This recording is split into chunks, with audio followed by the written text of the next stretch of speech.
ప్రధాన ఉపాధ్యాయుల వారికి, ఉపాధ్యాయ బృందానికి, రేపటి భారత భాగ్య విద్యార్థులందరికీ 70వ స్వాతంత్ర దినోత్సవ స్వాగతం. నాకు ఈరోజు ఈ అవకాశం ఇచ్చినందుకు నేను పాఠశాల యాజమాన్యానికి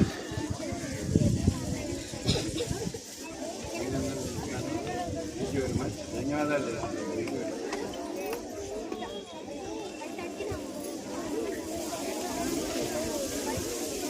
ఈ స్వాతంత్రం మనకి 79 సంవత్సరాల క్రితం ఎందరో వీరుల పోరాట ఫలంగా బ్రిటిష్ వారి దాడి శృంఖలాల నుంచి బయటపడడానికి సుభాష్ చంద్రబోస్, భగత్ సింగ్ లాంటి వాళ్ళతో పాటు ఎందరో కృషి చేయగా మనకు లభించింది. తెలుగు నేల నుంచి కూడా గుర్తు చేసుకోవాల్సిన వాళ్ళ అల్లూరి సీతారామరాజు, పింగళ వెంకయ్య గారు వంటి స్వాతంత్ర సమరయోధులు ఎందరో ఉన్నారు. వీరందరి పోరాట ఫలితంగానే మనకి ఈ రోజున ఈ స్వాతంత్ర ఫలితాలను అనుభవిస్తున్నాం అన్న విషయం మనం ఈ రోజున ప్రత్యేకంగా గుర్తు చేసుకుంటున్నాం. 1947 నుంచి 100 సంవత్సరాలు అంటే 47వ సంవత్సరం వచ్చేటప్పటికి భారతదేశం అభివృద్ధి చెందిన దేశంగా రూపొందించాలని చెప్పేసి దేశ నాయకత్వం నిర్ణయం తీసుకుంది.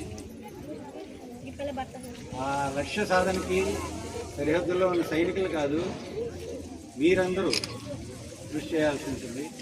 మీరే దానికి బాధ్యత తీసుకోవాల్సి ఉంటుంది. ఈ సందర్భంగా పిల్లలతోటి షేర్ చేసుకోవాల్సిన విషయం ఏంటంటే లక్ష్యాలను ఏర్పరచుకోండి, మంచి లక్ష్యాలను ఏర్పరచుకోండి. ఆ లక్ష్య సాధన కోసం కృషి చేయండి. ఆ లక్ష్య సాధనతో పాటు సమాజానికి ఉపయోగపడే ఒక మంచి ఆశయాన్ని కూడా ఏర్పరచుకుని దాన్ని కూడా సాధించండి. అలాగే మీ తోటి వారితోటి, గురువులతోటి, పెద్దలతోటి, పిల్లలతోటి మెలగండి. నైతిక విలువలను ఎప్పటికీ విడవకండి. ఇవే మీకు జీవితంలో పెట్టిన కోట్ల కింద ఉంటాయి. చాలా ఎండగా ఉంది. పిల్లలందరికీ అందరికీ ధన్యవాదాలు.